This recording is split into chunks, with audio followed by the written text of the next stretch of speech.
Alright guys, I think it's time for the big red lowrider build to come back. So this, I don't even know how many years ago it was, 2-3 years. I found this on eBay, and yeah, this is like 64. It was a corded RC car from 1964, I think. And I mean, it was junk. Here's the steering mechanism that was under it, and the little baby 120 sized motor and drive it had.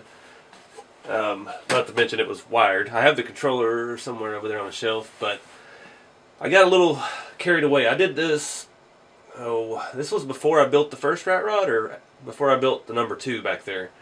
And it was really my first attempt at building a chassis. And I wasted a lot of metal on this thing.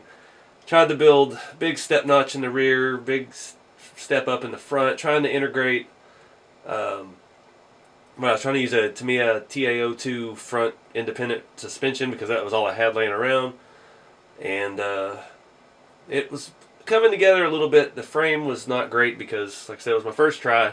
It was tweaked a little bit. It wasn't fantastic, wasn't square.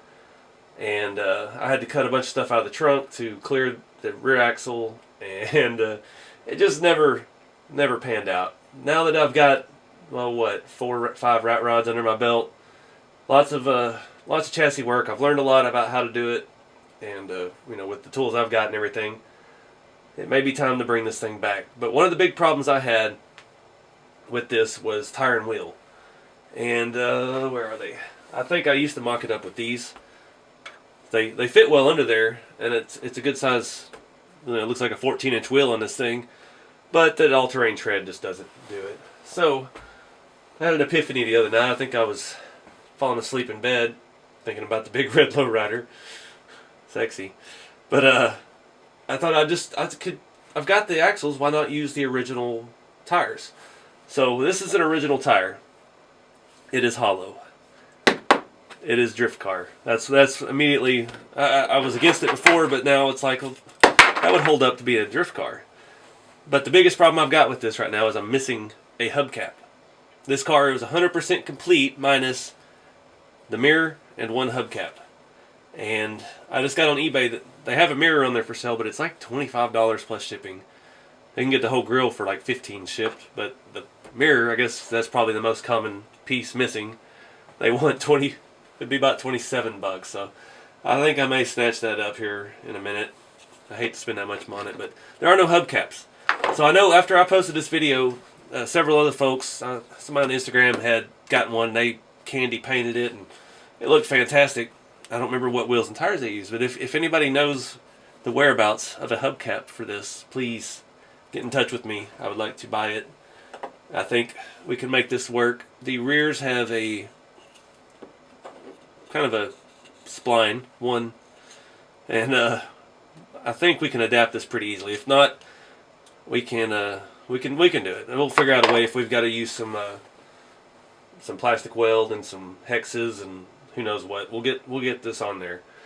I don't have any other parts for it though, and I think what I'm going to do, instead of trying to do a full chassis like we did before with two rails and everything, I'm going to do aluminum like we did on the kind of a modular thing like we did on the Winnebago.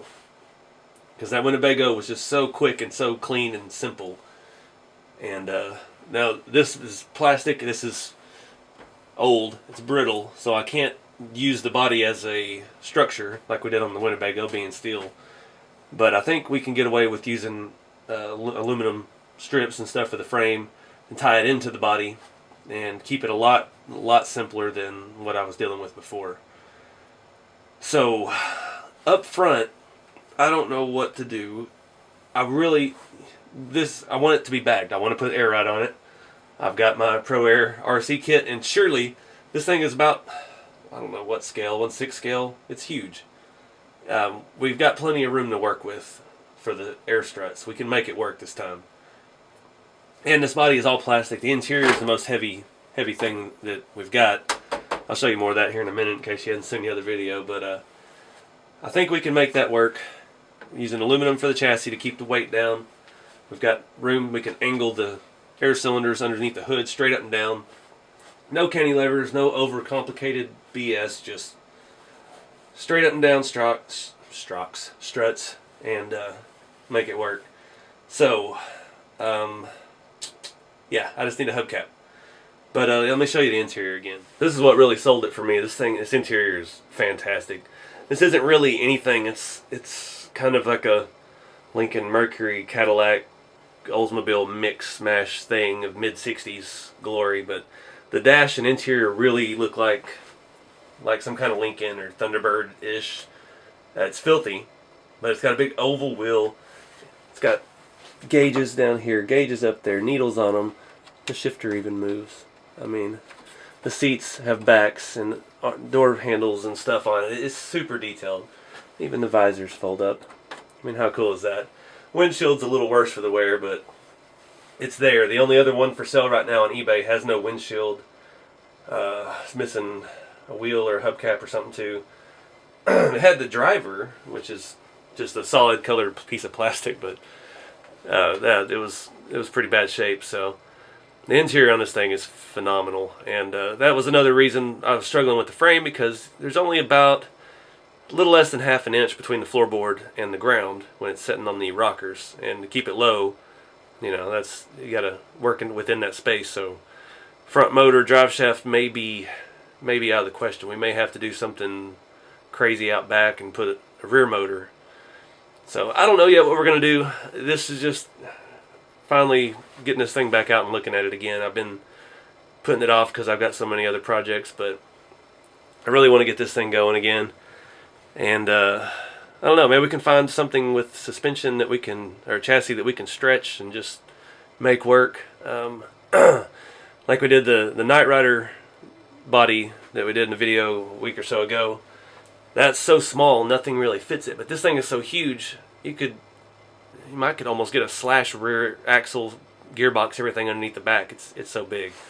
I mean, I'm not sure if you can see that. That's middle of my wrist from my fingertip across. It's probably, that's 10, 11 inches across.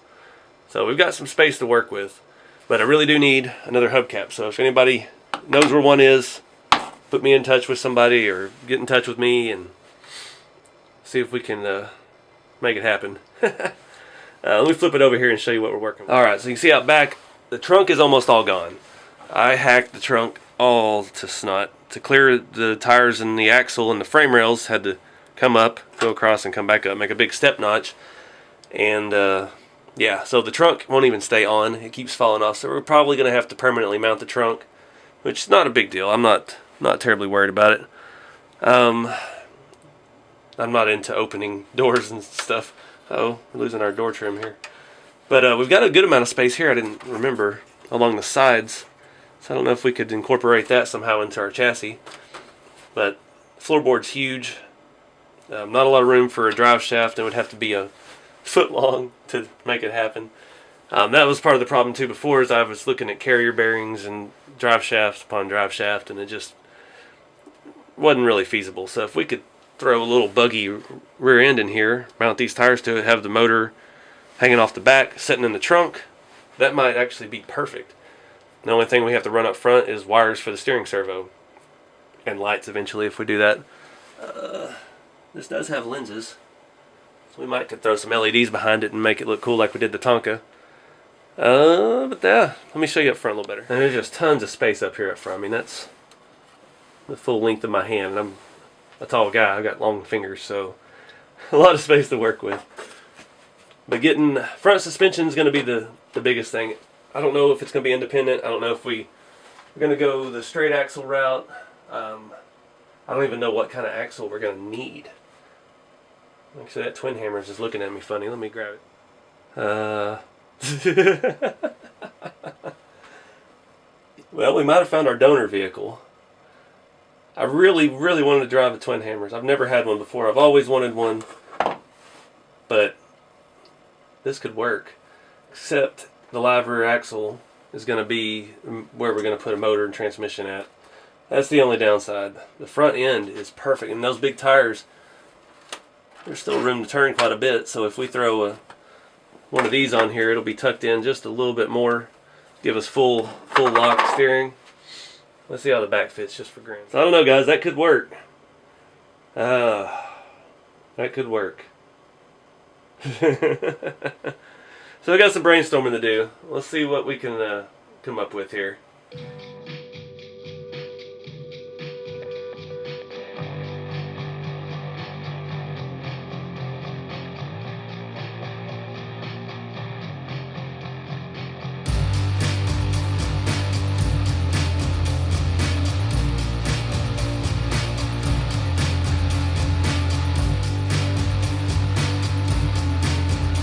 Alright guys, so I got some basic measurements here. It's all making sense. One of those eureka moments. So what I'm going to do, only aluminum I have currently. I went out to my shop. I've got this isn't even 2-inch. I was basing, this is 1.5. I'm going to make a structure in the front. It's going to come out and we'll mount our control arms off of that, depending on what vehicle we use as the base. And I'm going to use this, what is this, 1-inch? 1/2 inch, 3/4 inch, something inch. Oh, this is 3/4 angle. And what I'm going to do is I'm going to build a perimeter around the interior, and I'm going to try to do the Aluma weld. I've got some of those still, I think. I hope. I don't know where they are, but I'm going to try to weld them together with the Aluma weld sticks. See how that works. I did that a little bit on the ramp truck, and it actually worked pretty well. But basically, we got 8 1/4 by 12 for the interior dimensions, and I'm just going to make a rectangular box for that to set in. So this will be real low profile, won't stick up, everything will be perfect, and then we will braze or Aluma weld off of that as our structure. I'm kind of going against using the twin hammers. I need to get some measurements. The solution to my gearbox location problem is the, what was it, the Kyosho, oh, what was that thing called? Where'd it go? I had it pulled up on eBay. Kyosho Outlaw Rampage. They're 1/10 scale, 2-wheel drive, off-road desert truck. Motor on axle. It's got a solid rear axle, motor on the rear, mounted on it. So that would, looking at the picture, it might be close fitting it in there. May have to put it in backwards. Get the tire where it needs to be. So I don't know. I need to get one of those, I'm afraid. I'll keep my eye out here for a used one. It has an independent front suspension and looks very similar, very twin hammer-ish from what I can tell. I just thought that's the only motor on axle truck that I've seen lately, other than say a clodbuster, but that's going to be way too big. And it would give me a front suspension to use too, and those are like $175 ready to run, so I'd have full electronics for this thing, and it's not like a win all the way around. But I've got to get some measurements, do some research, and probably get some more aluminum. I don't think I have enough of the angle to do the full perimeter. That's the only piece I have of that. Alright guys, so I took a chance. The Kyosho Rampage Pro or whatever it was has been ordered. Cost me $169 with tax, free shipping. It'll be here Monday, so we'll pick this back up then. The measurements on it said 10.3 wide. That's the body at the widest point. So I measured the tires on the twin hammer. It was 10-inch exactly. So I think it's going to be pretty close to the same width. Fingers crossed. I'm taking a chance here. I'm not sure. I can't find any real good pictures of the front control arms on that, but they have a little bit of an angle in them, so I don't know how they're going to work. But I've got that whole assembly that we can mount up front and work with. So kind of feel guilty getting a brand new rig and hacking it, but that's going to be the best way. The twin hammer, there's no way to put that, because if you look back here, the rear seat is right there. So our center line of our axles here, front of the pumpkin's here. You know, you couldn't even get anything drive shaft in there wise. When I did this before, I did try to run a drive shaft. I did clearance and do some stuff back here, but no permanent damage. So yeah, now we wait.